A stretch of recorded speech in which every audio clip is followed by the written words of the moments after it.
If you're a Christian living in this world, then you're probably caught between two places.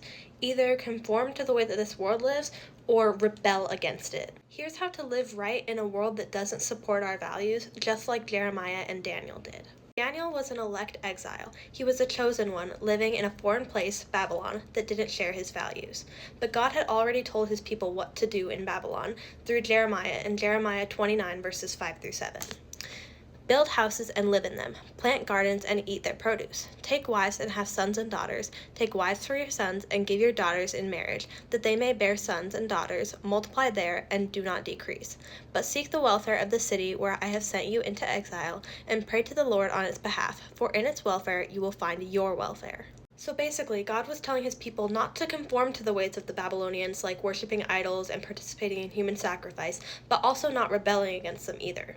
He was telling them to build houses, have a nice life, get a job, multiply, have a family, but all the while be praying for Babylon and seek their welfare. My favorite example of how to live as an elect exile is Daniel. He was one of the young Israelites taken into captivity in Babylon during Nebuchadnezzar's rule.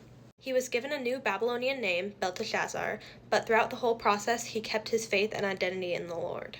He also refused to defile himself.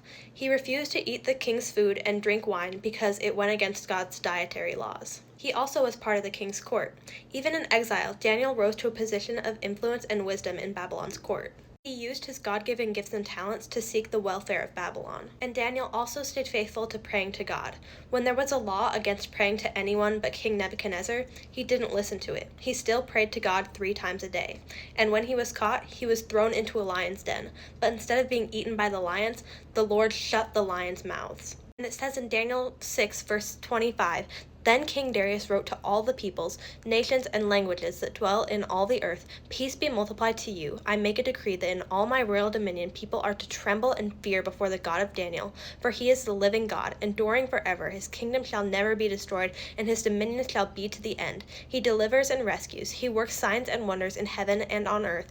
He who has saved Daniel from the power of the lions." As Christians, we're called to live in this world, but not be of it. That means working hard, showing kindness, praying for our communities, and standing firm in our faith, even when it feels like everyone else is doing the opposite.